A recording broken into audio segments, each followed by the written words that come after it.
दोस्तों शुरू करने से पहले डिस्क्लेमर की वीडियो सिर्फ और सिर्फ एजुकेशनल पर्पस के लिए है, इन्वेस्टमेंट एडवाइस नहीं है। तो वीडियो को देखकर आप सीख सकते हो और इन्फॉर्मेशन को ले सकते हो। मार्केट के अंदर दोस्तों आज के दिन मार्काट देखने को मिली है, सब तरफ खून खराब आपको देखने को मिलेगा। निफ्टी हो या फिर निफ्टी बैंक हो, मिड कैप हो, स्मॉल कैप हो, सब नीचे है यूएसडी को छोड़कर। निफ्टी की बात करते हैं 3.5% के साथ में क्रैश है, 775 पॉइंट्स की मंदी, 23,000 के आसपास की क्लोजिंग है। निफ्टी बैंक भी इतना ही गिरा, मिड कैप भी 3% के साथ में नीचे, स्मॉल कैप भी 3% के साथ में नीचे है। मैक्सिमम कंपनी के स्टॉक्स आज नीचे ही जाके बंद हुए। सेक्टर्स को देख लेते हैं, कुछ ग्रीन में है क्या, तो नहीं, यहाँ पे भी कुछ भी ग्रीन में नहीं है। एनर्जी सबसे कम गिरा जो कि 1% के साथ में नीचे है। बाकी सबसे ज्यादा पिटा है निफ्टी ऑटो, 4.25% की मंदी। रियल्टी हो, फाइनेंस हो, बैंक हो, सब कुछ नीचे गया। आईटी को लेकर कल के दिन हमने बातचीत की थी कि किस तरह से आप चीजों को देख सकते हैं, 3% के साथ में ये भी नीचे। रीजन देखते हैं कि मार्केट क्यों गिरा, उसके बाद में हम अपना एनालिसिस करते हैं, टेक्निकल्स के हिसाब से डिस्कशन करते हैं, निफ्टी की वैल्यूएशन को देखते हैं। काफी कुछ है यहाँ पे डिस्कशन करने को। मार्केट क्यों गिरा आज? 3 दिन हमने देखी तेजी, लेकिन आज जो मार्केट गिरा वो तीनों दिन की तेजी को खा गया। 3% के साथ में गिरावट हमने आज देखी है। रीजन देखें तो क्विकली यहाँ पे आप देख सकते हैं, ऑयल के प्राइसेस बढ़ना, फेड की जो कमेंट्री थी वो पेंडिंग थी, कल के वीडियोस में लेट कमेंट्री आई थी, तो आज उसका रिएक्शन हुआ है। देखते हैं कमेंट्री के अंदर क्या है और कुछ क्या सूचना हमको मिलती है। फर्स्ट जो रीजन है, इन्फ्लेशन की चिंता बाय यूएस फेड। फेड ने क्या किया, रेट को अनचेंज रखा। अभी क्या है, मार्केट एक्सपेक्ट कर रहा था जनवरी के अंदर कि इस बार यहां पे रेट कट होगा, लेकिन वो एक्सपेक्टेशन धीरे धीरे धीरे धीरे करते करते कम हो गई। लेकिन यहाँ पे साफ साफ बोल दिया अनचेंज है, और उसके साथ में वार्निंग भी दी है कि क्रूड के प्राइसेस अगर बढ़ते हैं तो इन्फ्लेशन भी इंक्रीज करेगा, इन्फ्लेशन इंक्रीज करेगा तो रेट हाई भी हम कर सकते हैं। ये एक सबसे बड़ी न्यूज़ है जिसकी वजह से मार्केट आज ड्रॉप कर गया। कल के दिन यूएस का मार्केट भी इसी न्यूज़ के बाद में गिरा था। साथ में आप देख सकते हैं ऑयल प्राइस इंक्रीज कर रहे हैं। मैंने आपको कल बताया था कि ईरान ने धमकी दे दी है कि अब जो हम अटैक करेंगे एनर्जी इंफ्रास्ट्रक्चर के ऊपर करेंगे, गल्फ कंट्रीज के, जिसमें यूएई आएगा, सऊदी अरेबिया आएगा, ठीक है। अटैक हो चुका है वहां पे। क्या क्या अटैक हुआ है उसको आगे चल के देखते हैं। बाकी ये आप देख सकते हैं ये इंक्रीज कर चुका है क्योंकि गल्फ के अंदर यहाँ पे तबाही बरसाई ईरान ने, और उसको लेकर क्रूड के जो प्राइसेस इंक्रीज कर चुके हैं। साथ में आगे चलते हैं, यहाँ पे आप देख सकते हैं सिंपली ईरान ने अटैक किया है नेचुरल गैस फैसिलिटी कतर के अंदर, जो कि 1/5 ऑफ द वर्ल्ड की सप्लाई करती है। बहुत बड़ी बात है यहाँ पे। और अटैक हुआ है, उसके बाद में सीधा जैसे अटैक हुआ 24-25% के साथ में नेचुरल गैस के प्राइसेस इंक्रीज कर गए। और गैस को लेकर यहाँ पे इंडिया के अंदर भी काफी अभी मारामारी चल रही है। ये भी एक रीजन है यहाँ पे पैनिक करने का इन्वेस्टर्स के लिए।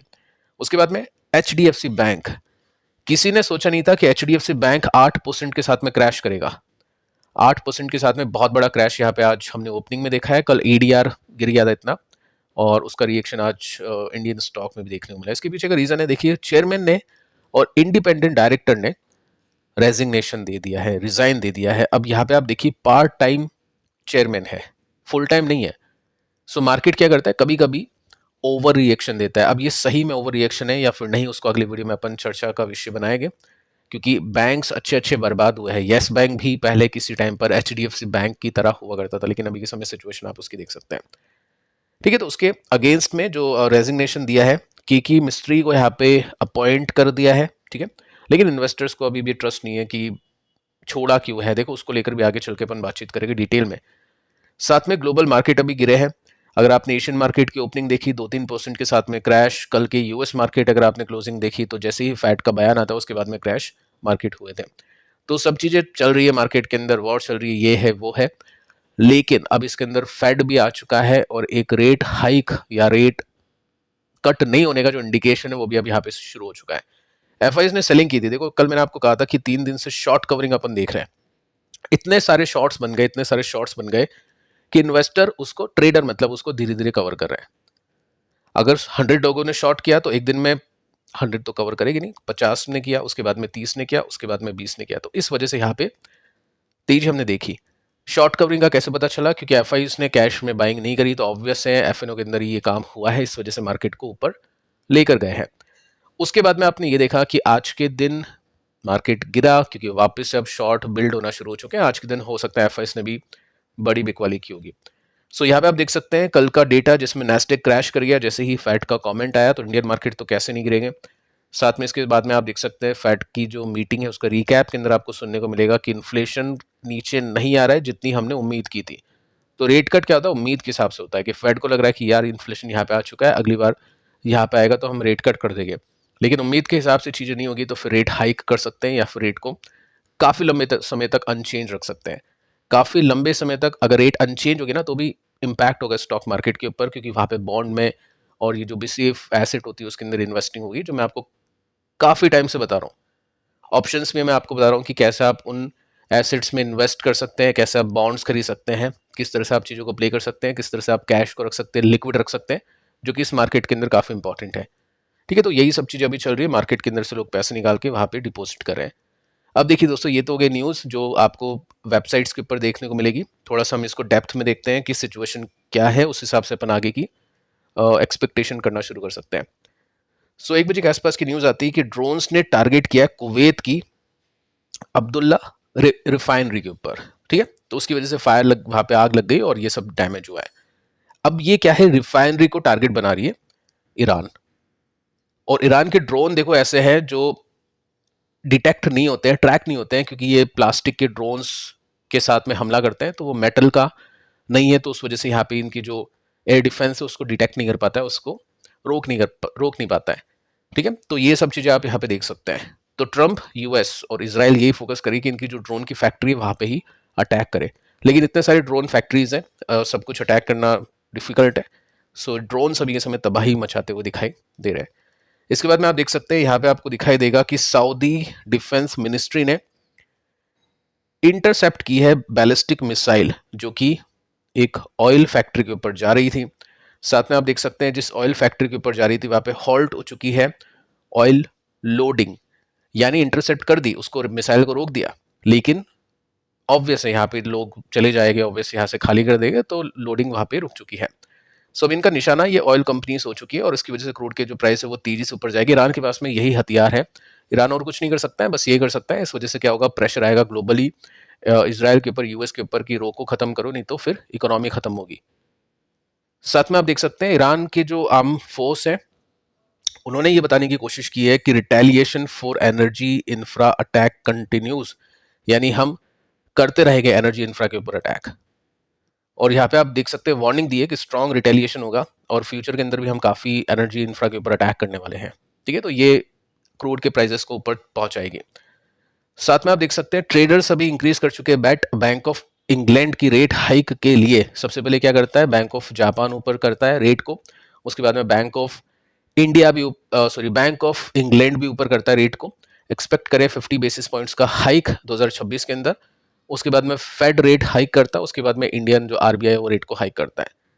और रेट हाइक हो गया ना तो बहुत बड़ा डैमेज होगा और बहुत सालों तक मार्केट हो सकता है नहीं चले, वो थोड़ा सा आपको समझना है। इस वजह से वही पैसे लगाए जो कम से कम 5 साल के लिए छोड़ सके, क्योंकि 3 साल तो ट्रंप ही मार्केट के अंदर है, 2 साल उसका डैमेज भुगतेंगे।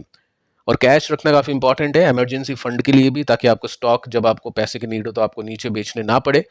इस वजह से काफ़ी टाइम से मैं कह रहा हूँ कि इन्वेस्टर अपने इन्वेस्टमेंट को रोके तो अच्छा होगा, क्योंकि जो मैं अपने लिए कर रहा हूँ जस्ट मैं वही आपको बताने की कोशिश करता हूँ, क्योंकि मार्केट की सिचुएशन अभी उस तरह से है। इसके बाद में आप देख सकते हैं ट्रंप ने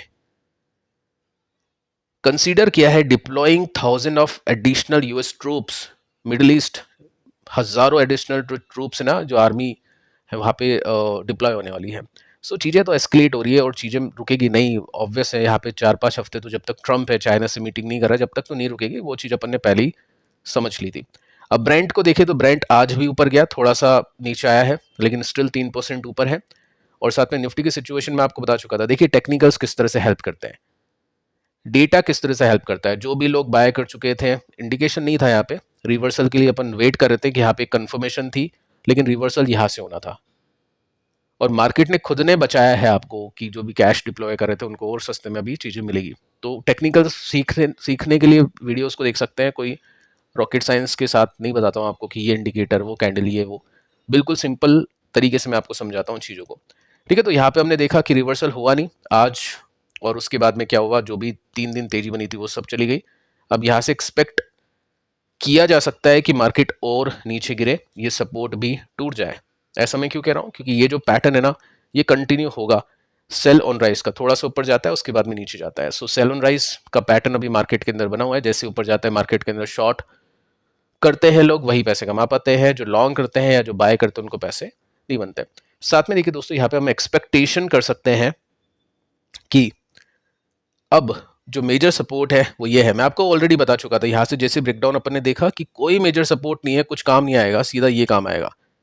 और ये सीरियसली मेजर सपोर्ट है, यहाँ पे रुकने की कोशिश करेगा मार्केट, ऐसा चार्ट बता रहा है। देखो मेरे को कुछ नहीं पता है, जस्ट मैं आपको डेटा बताता हूँ, उस हिसाब से अपन एक्सपेक्टेशन करते हैं। मैं कोई एक्सपर्ट तो हूँ नहीं। सो यहाँ पे हम देख सकते हैं कि गैप है 5% के आसपास का। तो इतनी एक्सपेक्टेशन मैं कर रहा हूँ मार्केट से गिरने की, और अपने पोर्टफोलियो से भी एक्सपेक्टेशन कर रहा हूँ कि वो इससे ज़्यादा ही गिरेगा। और उसमें निफ्टी ऊपर से गिर जाएगा 17%। और देखते हैं फिर अपना पोर्टफोलियो कितना गिरेगा। बाकी रिकवरी जब भी होगी तो अपन जो भी कैश होल्ड कर रखे हैं, मतलब मेरी बात कर रहा हूँ, जो भी कैश होल्ड कर रखा हूँ वो डिप्लॉय किया जाएगा, ताकि सस्ते में उठाए स्टॉक या जो भी उठाना है। उसके बाद में जब रिकवरी होगी तो वो फास्ट रिकवरी होगी, क्योंकि अपन ने नीचे भी कुछ ना कुछ डिप्लॉय किया है। तो तब तक कोशिश करते हैं कैश को जैसे तैसे करके होल्ड करने की, और कैश को जनरेट करने की कैसे तैसे करके, जो भी पर मंथ अगर आपकी सैलरी आती है, इनकम आती है, तो उसको होल्ड पे रखा जाए। सो यही है सिचुएशन मार्केट की। और कोई कॉल नहीं है कि आपको ऐसा करना है, आप अपने हिसाब से कर सकते हैं। जस्ट मैं डेटा के हिसाब से बता रहा हूँ, क्योंकि मैं कोई एक्सपर्ट नहीं हूँ। फिलहाल दोस्तों इस वीडियो में इतना ही। कल के चारों वीडियोस आप देख लेना, बहुत काम आएंगे आपके इस मार्केट के अंदर, यानी आज गिरावट के बाद भी काफी काम आएंगे। मिलते हैं नेक्स्ट वीडियो में, तब तक के लिए बाय बाय।